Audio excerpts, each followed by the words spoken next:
everyone, it's Juliet here and you're joining me back at Spoiled Rotten Beads. I am going to show you how to make a simple knotted necklace like the one that I'm wearing today. I'm going to show you how to create the knots, how to space your beads, and how to use a box closer to close the ends of your necklace and create a fastening, a lovely fastening like this one here on the end of your necklace. And I'm going to be using these beautiful beads that we've got at the moment from Spoiled Rotten in these kits here. It's called an Arcobaleno kit. They're gorgeous beads that are handmade in Varanasi in India by glass artisans. And I've been working with my kit today and I've made this necklace, but I've also made some other pieces as well, which I'm also going to show you how to make in the video too, later on in another video. I've made a Kumihimo bracelet like this one here, and I have also made this lovely memory wire stack here as well. And if I just bring my box back into shot there, the box, you can see I've still got absolutely loads of beads left. So there's tons of ideas that we've got for how you can use the beads in this lovely Arcobaleno kit. But first of all, I am going to show you how to make one of these simple knotted necklaces that you see all over the place in the shops. Before I get started, I will just say click on that subscribe button and subscribe to our channel so that you will be the first person to hear about all of our new tutorials and offers and new arrivals here at Spoiled Rotten Beads. And I think that's all I need to say, and I'm just going to talk you through the components that I'm using and then we will get started at making. So to make one of these fashionable knotted necklaces, you will need the following.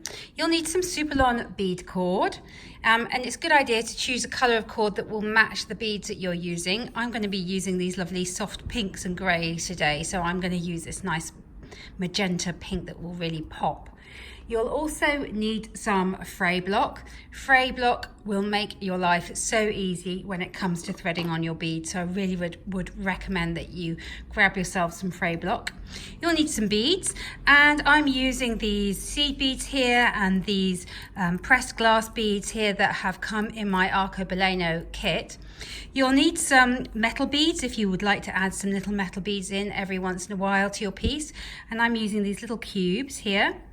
You'll also need a little box closure, and we sell them here at Spoiled Rotten Beads with a little lobster clasp ready attached, which makes your life very easy. You will need some Zap Gel Glue, and you'll need some scissors and a pair of chain nose pliers as well. And that's everything that you'll need to get started. So the first thing that you need to do is to cut yourself around about 3 meters of your Superlon bead cord. And when you've cut your cord, what you need to do is to take your fray block and take the ends of your cord and dip the ends of your cord in the fray block so that the end of the cord is soaked, and then just leave that to dry for around about 20 to 25 minutes. And when it's dry, it will be like this here, nice and stiff and like a needle, and it's going to make threading your beads on so much easier than if you were just threading it onto bare thread. The great thing about the fray block is it stiffens the ends of your thread without actually thickening the thread, so the thread will still fit through all your beads with no problem at all. So once your fray block is dry, what you need to do is fold your thread in half, hold the two ends together, and then find the center of your thread. So that will be the center there of my thread, and just tie a knot there on the end, just a regular knot like so. And now of course what I've got is effectively I've got 2 lengths of thread coming out of that knot now. And all you need to do is take one of the pieces of thread and thread on some beads. So I'm going to go for like these pink and these grey. So I've got two pinks and 1 grey onto one piece of my thread. I'm going to take that down to my knot like so. If I just push my beads out of the way, then you guys can see a little bit better what everything looks like on my bead mat. And so I've got the beads just on one of my threads, and I'm just gonna tie a knot in both strands of thread to hold those beads in place, and I'm just sliding that knot to where I would like it to be with my finger and thumb there. And that's my first little set of beads on. And then what I can do is take one more side of thread and add on another bead, and this time I think I'm just going to add on just one of these pressed glass beads, and I'm going to take that down towards, oh, sorry, I dropped the camera there, down towards my work. And once again, I'm going to hold both pieces of my cord together and tie a knot in both pieces of cord, and then slide that knot into position where I'd like it with my thumb and forefinger. And you see, it's not exact. I'm not sort of measuring each time I do this, because the charm of these necklaces really is their simplicity and the fact that they're not uniform. Now I think I'm going to add on some of these little cubes, and you can see how easy it is for me to thread these cubes. Now I have sealed the ends of my thread with my thread zap. So I picked up 5 of those little metal beads there, and once more I'm going to tie a knot, grip it in place, and then just slide that knot into position with my thumb and forefinger, like so. And you can see my necklace starting to build. And if I bring my lovely blue one back, you can see I really am just doing this randomly. So I'm not gonna make a pattern as I go. I'm just gonna add beads without really thinking too much about it, just to get a nice kind of random pattern going on there, something that I'm happy with. And when my necklace is long enough, I will show you how to attach the little clasp ending there. So I'm going to come back to you when it's not long enough to wear.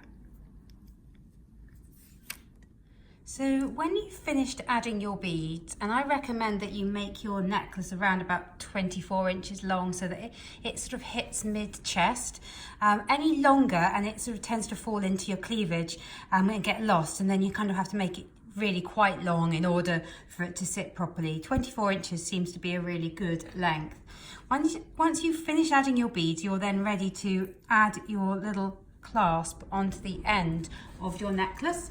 So to do that, what you need to do is, I'm going to go right back to the beginning here, and that's the loop I left right at the beginning, is you need to grab your Zap Gel Glue and also your chain nose pliers.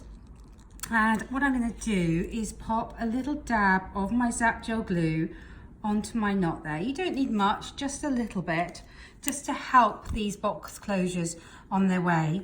And then you can position that knot inside the box closure and grip it in place like so. I'm just going to swap hands because I'm right-handed and I will find that easier. So I'm gripping that knot in place there in that box closure. And then what you need to do is take your chain nose pliers and fold one side of the box closure down on top of that knot, and then the other side down on top of that knot as well, and give it a really nice hard squeeze with your chain nose pliers, and that will have gripped it in place.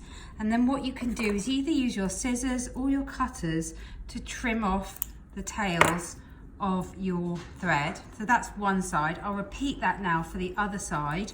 So the other side, I'm gonna find my knot, my last knot there. You can hear our printer beeping in the background there.